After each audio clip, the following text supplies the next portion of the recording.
سبق ہے اچھے اخلاق اور عمدہ صفات۔ اچھے اخلاق و اوصاف کی تعلیم بھی اسلام کی بنیادی تعلیمات میں سے ہے، اور لوگوں کی اخلاقی و روحانی اصلاحی اور درستگی ان خاص مقاصد میں سے ہے جن کے پورا کرنے کے لیے رسول اللہ صلی اللہ علیہ وسلم کو نبی بنا کر بھیجا گیا تھا۔ خود حضور صلی اللہ علیہ وسلم کا ارشاد ہے کہ میں اللہ کی طرف سے اس لیے بھیجا گیا ہوں کہ عمدہ اخلاق کی تعلیم دوں اور انہیں مرتبہ کمال تک پہنچاؤں۔ اچھے اخلاق کی اہمیت اور فضیلت۔ اسلام میں اچھے اخلاق کی جو اہمیت اور فضیلت ہے، اس کا کچھ اندازہ رسول اللہ صلی اللہ علیہ وسلم کی مندرجہ ذیل حدیثوں سے کیا جا سکتا ہے۔ حضور علیہ السلام نے فرمایا، تم میں بہتر وہ لوگ ہیں جن کے اخلاق بہت اچھے ہیں۔ ایک اور حدیث میں وارد ہوا ہے کہ رسول اللہ صلی اللہ علیہ وسلم نے فرمایا کہ قیامت کے دن میری نظروں میں سب سے زیادہ محبوب وہ شخص ہوگا جس کے اخلاق سب سے اچھے ہوں گے۔ ایک اور حدیث میں ہے کہ رسول اللہ صلی اللہ علیہ وسلم نے فرمایا کہ قیامت کے دن اعمال کی ترازوں میں سب سے زیادہ وزن اچھے اخلاق کا ہوگا۔ اور ایک روایت میں حضور علیہ السلام سے پوچھا گیا کہ وہ کون سی صفت ہے جو انسان کو جنت میں لے جاتی ہے؟ آپ نے فرمایا اللہ کا خوف اور اچھے اخلاق۔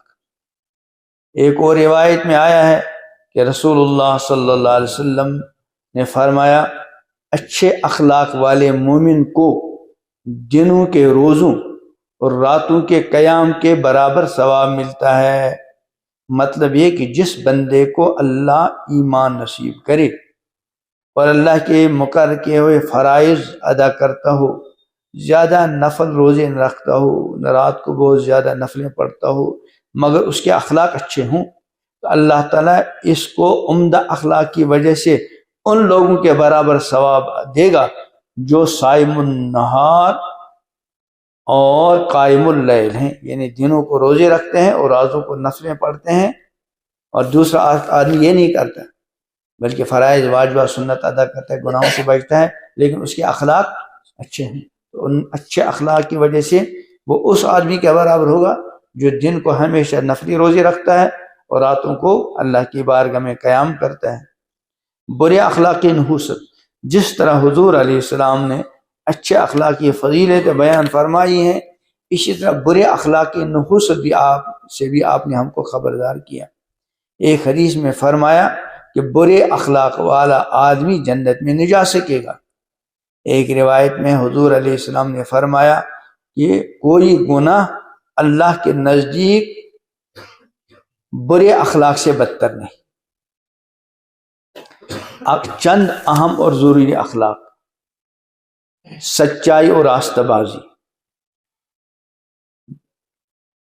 جو شخص چاہتا ہو اللہ اور اس کا رسول صلی اللہ علیہ وسلم اس سے محبت کرے، اور اس کو اور اللہ اور اس کے رسول سے محبت ہو، تو اس کو لازم ہے کہ جب بات کرے تو ہمیشہ سچ بولے۔ ایک حدیث میں سچائی اختیار کرو اگرچہ تمہیں اس میں اپنی بربادی اور موت نظر آئے، کیونکہ دراصل نجات اور زندگی سچائی میں ہے، اور جھوٹ سے پرہیز کرو اگرچہ بظاہر اس میں نجات اور کامیابی نظر آئے، کیونکہ جھوٹ کا انجام بربادی اور نامرادی ہے۔ ایک روایت میں رسول اللہ صلی اللہ علیہ وسلم سے کسی نے پوچھا کہ اہل جنت کی کیا علامت ہے؟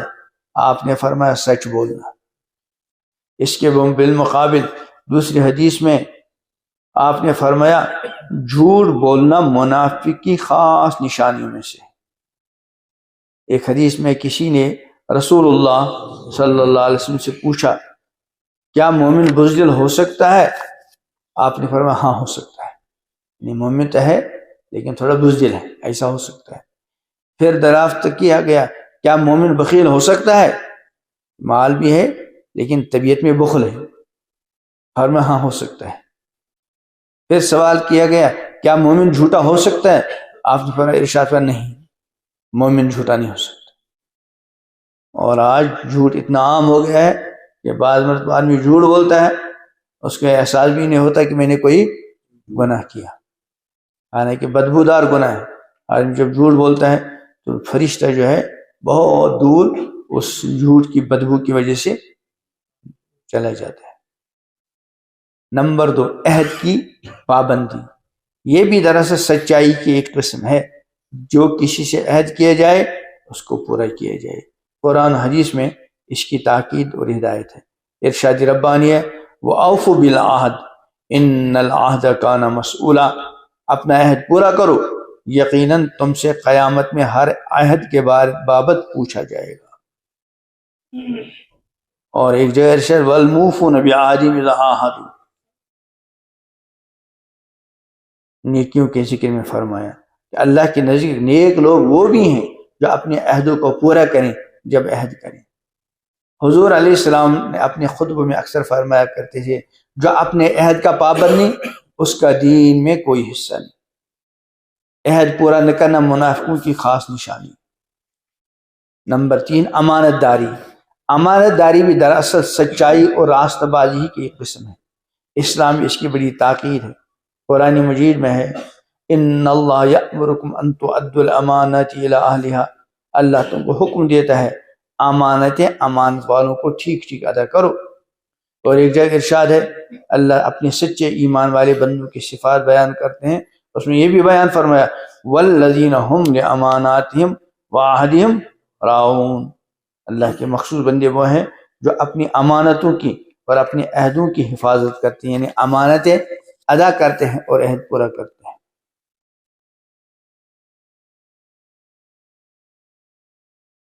رسول اللہ صلی اللہ علیہ وسلم اپنے اکثر خطبوں میں برسر ممبر فرمایا کرتے تھے لوگوں جس میں امانت کی صفت نہیں اس میں گویا ایمان نہیں۔ عدل انصاف، اسلام ہر معاملے میں عدل انصاف کی بھی بڑی سخت تاکید کرتا ہے۔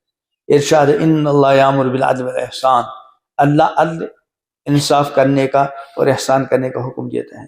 پھر اسلام میں عدل و انصاف کی یہ تاکید صرف اپنوں ہی کے حق میں نہیں فرمائی گئی بلکہ غیروں کے حق میں بھی، اور جان اور مال اور دین اور ایمان کے دشمنوں کے حق میں بھی عدل و انصاف ہی کی تاکید کی گئی۔ چنانچہ ارشاد ہے وَلَا يَجْرِمَنَّكُمْ شَنَآنُ قَوْمٍ عَلَىٰ أَلَّا تَعْدِلُوا اعْدِلُوا هُوَ أَقْرَبُ لِلتَّقْوَىٰ، کہ کسی قوم کی عداوت تم کو اس گناہ پر آمادہ نہ کرے کہ تم ان کے ساتھ انصاف نہ کرو۔ کسی قوم کے ساتھ یا کسی فرد کے ساتھ دشمنی ہے، اب اس کا معاملہ کسی اور کے ساتھ ہم میں سے کسی کے پاس آ گیا، یعنی چونکہ تمہیں اس سے دشمنی ہے، اب کبھی نفس ابھارتا ہے کہ اس وقت موقع ہے، اللہ فرماتے ہیں کہ کسی قوم کی عداوت تم کو اس گناہ پر آمادہ نہ کرے کہ تم کسی ساتھ انصاف نہ کرو۔ دشمنی اپنی جگہ ہے لیکن انصاف بہرحال اس کے ساتھ، تم ہر حال میں ہر ایک کے ساتھ انصاف کرو۔ تقوی کی شان یہی زیادہ مناسب ہے۔ اس آیت سے صاف ظاہر ہے کسی شخص یا کسی قوم سے اگر بالفرض ہماری دشمن لڑائی ہو تب بھی ہم ان کے ساتھ کوئی بے انصافی نہیں کر سکتے، اور اگر کریں گے تو اللہ کے نزدیک سخت مجرم اور گنہگار ہوں گے۔ رسول اللہ صلی اللہ علیہ وسلم نے فرمایا قیامت کے دن اللہ سے سب سے زیادہ قریب اور اللہ کو سب سے زیادہ پیارا امام عادل ہوگا، یعنی اللہ کے حکم کے مطابق انصاف کے ساتھ حکومت کرنے والا حکمراں، اور اللہ تعالیٰ سے سب سے زیادہ دور اور سخت ترین عذاب میں گرفتار قیامت کے دن امام جائر ظالم بادشاہ ہوگا۔ رحم کھانا اور قصور کو معاف کرنا یہ بھی اخلاق میں سے ہے۔ کسی کو مصیبت کی حالت میں اور دکھ درد میں مبتلا دیکھ کر اس پر رحم کھانا، اس کے ساتھ ہمدردی کرنا اور کسی کی خطا کو معاف کرنا بھی ان اخلاق میں سے ہے جن کی اسلام میں بڑی اہمیت اور فضیلت ہے۔ ایک حدیث میں ہے تم اللہ کے بندوں پر رحم کھاؤ تم پر رحمت کی جائے گی، تم لوگوں کے قصور معاف کرو تمہارے قصور معاف کیے جائیں گے۔ ایک حدیث میں ہے جو رحم نہیں کرتا اس پر اوپر سے رحم نہیں کیا جاتا۔ ایک حدیث میں جو کسی کا قصور معاف نہیں کرتا تو اللہ بھی اس کا قصور معاف نہیں کرتا۔ ایک روایت میں ہے تم رحم کھانے والوں پر رحمان رحمت کرتا ہے، تم زمین والوں کے ساتھ رحم کا معاملہ کرو، تم پر آسمان والا رحم کا معاملہ کرے گا۔ اس طرح نرم مزاجی، لین یعنی نرم مزاجی دین میں اور ہر طرح کے برتاؤ میں نرمی اور آسانی بھی اسلام کی خاص تعلیمات میں سے ہے۔ ایک حدیث میں رسول اللہ صلی اللہ علیہ وسلم نے فرمایا نرمی کرنے والے اور آسانی کرنے والوں پر دوزخ کی آگ حرام۔ ایک حدیث میں ہے اللہ تعالیٰ نرمی کرنے والا ہے اور نرمی کرنے والوں کو پسند کرتا ہے، اور نرمی پر اتنا دیتا ہے جتنا سختی پر نہیں دیتا۔ اسی طرح تحمل اور بردباری، ناگوار باتوں کو برداشت کرنا اور ایسے موقع پر غصے کو پی جانا بھی ان اخلاق میں سے ہے جن کی اسلام نے ان سب انسانوں کو بھی ان اخلاق میں سے ہے جن کو اسلام سب انسانوں میں پیدا کرنا چاہتا ہے، اور اللہ کے نزدیک ان اہل ایمان کا بڑا درجہ ہے جو اپنے اندر یہ صفت پیدا کریں۔ چنانچہ ارشاد ہے والقاظمین الغیظ والعافین عن الناس، جو غصے کو پی جانے والے ہیں اور لوگوں کے قصور معاف کرنے والے ہیں، ان کے لیے بشارت۔ ایسے لوگوں کے حق میں رسول اللہ صلی اللہ علیہ وسلم کی بشارت ہے کہ جو شخص اپنے غصے کو روکے گا اللہ تعالیٰ اس سے اپنا عذاب روکے گا۔ خوش کلامی اور شیریں زبانی، اسلام کے اخلاقی تعلیمات میں ایک خاص تعلیم یہ بھی ہے کہ بات چیت ہمیشہ خوش اخلاقی اور میٹھی زبان میں کی جائے، سخت کلامی اور بد زبانی سے پرہیز کیا جائے۔ قرآن مجید میں ہے وَقُولُوا لِلنَّاسِ حُسْنًا، لوگوں سے اچھی بات کہو۔ اسلام نے خوش کلامی کو نیکی قرار دیا اور سخت کلامی کو گناہ بتلا دیا۔ حدیث میں ہے نرمی اور خوش اخلاقی سے بات چیت کرنا نیکی ہے اور ایک قسم کا صدقہ ہے، اور ایک حدیث میں ہے بد زبانی ظلم ہے اور ظلم کا ٹھکانہ جہنم ہے۔ ایک حدیث میں ہے بد زبانی نفاق ہے۔ اللہ تعالیٰ بد زبانی اور سخت کلامی کی اس ظالمانہ اور منافقانہ خصلت سے ہماری حفاظت فرمائے۔ خوش کلامی اور نرم گفتاری ہم کو نصیب کرے جو ایمان کی شان اور اللہ کی نیک بندی کو تیل کیا۔ اسی طرح عاجزی و انکساری، اسلام جن عادتوں کو اپنے ماننے والوں میں عام کرنا چاہتا ہے ان میں ایک یہ بھی ہے کہ خدا کے دوسرے بندوں کے مقابلے میں آدمی اپنے کو نیچا رکھے اور خود کو عاجز اور حقیر بندہ سمجھے، یعنی غرور اور تکبر سے اپنے دل کو پاک رکھے اور اس کے بجائے خاکساری کو اپنا شیوا بنائے۔ اللہ کے یہاں عزت اور بلندی انہی خوش نصیبوں کے لیے ہے جو اس دنیا میں نیچے ہو کر رہتے ہیں۔ قرآن مجید میں ہے وعباد الرحمن الذین یمشون علی الارض ہونا، اللہ کے خاص بندے وہی ہیں جو زمین میں عاجزی کے ساتھ چلتے ہیں۔ دوسری جگہ ارشاد ہے تلک الدار الآخرہ نجعلها للذین لا یريدون علوا فی الارض ولا فسادا، کہ آخرت کے اس گھر یعنی جنت کا وارث ہم انہی کو بنائیں گے جو نہیں چاہتے ہیں دنیا میں بڑائی حاصل کرنا اور فساد کرنا۔ ایک اور حدیث میں ہے جس نے خاکساری اختیار کی اللہ کے نزدیک اس کے مرتبے اتنے بلند، اللہ تعالیٰ اس کے مرتبے اتنے بلند کر دے گا کہ اس کو اعلیٰ علیین میں پہنچائے گا۔ اس کے برخلاف تکبر اور غرور اللہ کو اس قدر ناپسند ہے۔ ایک حدیث میں آیا ہے کہ جس شخص کے دل میں رائی کے دانے کے برابر تکبر ہوگا اللہ تعالیٰ اس کو منہ کے بل جہنم میں ڈلوا دے گا۔ ایک حدیث میں جس کے دل میں رائی کے دانے کے برابر تکبر ہوگا وہ جنت میں نہیں جائے گا۔ ایک روایت میں ہے کہ تکبر سے بچو، تکبر ہی وہ گناہ ہے جس نے سب سے پہلے شیطان کو تباہ کر دیا۔ صبر و شجاعت، اس دنیا میں آدمیوں پر مصیبتوں اور مشقتیں بھی اس دنیا میں آدمیوں پر مصیبتوں اور مشقتوں کے وقت بھی آتے ہیں، کبھی بیماری، کبھی محتاجی، ناداری کی صورت، کبھی ظالم دشمن ستاتے ہیں، کبھی دوسرے طور پر حالات ناموافق ہو جاتے ہیں۔ بس ایسے موقعوں کے لیے اسلام کی خاص تعلیم یہ ہے کہ اللہ کے بندے صبر اور ہمت سے کام لیں اور ہزار تکلیفوں اور مصیبتوں کے باوجود مضبوطی اور بہادری کے ساتھ اپنے اصول پر قائم رہیں۔ ایسے لوگوں کے لیے قرآن مجید نے خوشخبری فرمائی کہ اللہ کے پیارے ہیں واللہ یحب الصابرین، اور ایک جگہ ارشاد ہے ان اللہ مع الصابرین، اللہ صبر کرنے والوں کے ساتھ محبت رکھتے ہیں اور اللہ صبر کرنے والوں کے ساتھ ہیں۔ یہ تھوڑا تھوڑا سناتا ہوں، میں بیچ میں چھوڑ دیا میں نے۔ اخلاص اور تصحیح نیت۔ اخلاص تمام اسلامی اخلاق کی بلکہ کہنا چاہیے پورے اسلام کی روح اور جان ہے۔ اخلاص کا مطلب یہ کہ ہم جو بھی کام کریں وہ محض اللہ کے واسطے اور اس کی رضا کی نیت سے کریں، اس کے سوا ہماری کوئی غرض نہ ہو۔ اسلام کی جڑ توحید ہے اور توحید کی تکمیل اخلاص ہی سے ہوتی ہے، یعنی کامل توحید ہی ہے کہ ہمارا ہر کام اللہ کے واسطے ہو اور صرف اللہ کی رضا اور اس کا ثواب ہی مطمع نظر ہو۔ حدیث میں رسول اللہ صلی اللہ علیہ وسلم نے فرمایا، جس نے اللہ کے لیے محنت کی، اللہ کے لیے محبت کی اور اللہ کے لیے دشمنی کی، اللہ کے لیے دیا اور اللہ کے لیے منع کیا، اس نے اپنا ایمان کامل کر لی۔ کسی کے ساتھ محبت ہے تو محض اللہ کے لیے، کسی کے ساتھ دشمنی ہے تو اللہ کے لیے، کبھی کسی کو دیا تو اللہ کے لیے، کبھی کوئی مانگ رہا تھا اس کو دینے سے رک گیا، یہ نہ دینا بھی کس کے لیے؟ اللہ کے لیے۔ فقد استکمل ایمان، اس نے اپنا ایمان پورا کر دیا۔ اور ایک حدیث میں ہے، اللہ تعالیٰ تمہاری صورتوں اور تمہارے جسموں کو نہیں دیکھتے بلکہ تمہارے دلوں کو دیکھتے ہیں۔ اور ایک حدیث میں فرمایا، لوگوں اپنے اعمال میں اخلاص پیدا کرو، اللہ تعالیٰ وہی عمل قبول کرتا ہے جو اخلاص کے ساتھ ہو۔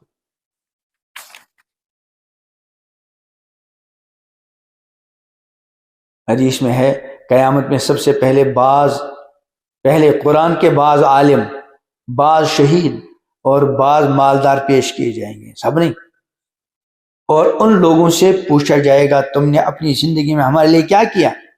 عالم کہے گا، میں نے عمر بھر تیری کتاب کو پڑھتا، اس کو سیکھا، دوسروں کو سکھلایا، یہ سب تیرے واسطے۔ ارشاد کو تو جھوٹا ہے، تو نے یہ سب کچھ اپنی شہرت کے لیے کیا جو دنیا میں تجھ کو حاصل ہو چکی۔ پھر مالدار سے پوچھا جائے گا، میں نے تجھ کو مال دیا تھا، تو نے اس میں کیا ہمارے لیے کیا کیا؟ وہ کہے گا، نیکی کے سب کاموں میں، بھلائی کے سب راہوں میں تیری رضا کے لیے خرچ کیا، اور کیا بھی ہوگا خرچ۔ ارشاد ہوگا تو جھوٹا ہے، دنیا میں فیاضی اور سخاوت صرف اس لیے کی تھی کہ تیری سخاوت اور فیاضی کے چرچے ہوں اور لوگ تعریفیں کریں، سو دنیا میں سب کچھ ہو چکا ہے۔ یہ حال شہید کا ہوگا۔ فرماتے ہیں، بھائیوں ہمیں چاہیے کہ اپنے اعمال کو اس حدیث کی روشنی میں دیکھیں اور اپنے دلوں اور اپنی نیتوں میں خلوص پیدا کرنے کی کوشش کریں۔ اے اللہ ہم سب کو اخلاص نصیب فرما، ہمارے ارادوں اور ہماری نیتوں کو محض اپنے فضل و کرم سے درست فرما، ہم کو اپنے مخلص بندوں میں شامل فرما۔ اللہ تعالیٰ جو کچھ ہم پڑھتے ہیں اس پر پڑھنے والے کو بھی، سننے والوں کو بھی عمل کی توفیق عطا کرے۔ اللہ دنیا کی مختصر زندگی ہم سب کو ایمان کامل کے ساتھ، اخلاص کے ساتھ، تقوی پرہیزگاری کے ساتھ، اچھے اخلاق کے ساتھ، اچھے کردار کے ساتھ، صحت و عافیت کے ساتھ، اعضاء و جوارح کے سلامتی کے ساتھ گزارنا نصیب کرے، اور بلاوے پر اللہ تعالیٰ اپنے اپنے وقت پر حسن خاتمے کی دولت سے نوازے۔ اس حال میں بلائے اللہ ہم سے راضی ہوں، اور اس حال میں بلائے ہمارے ذمہ کسی طرح کوئی حق باقی نہ ہو۔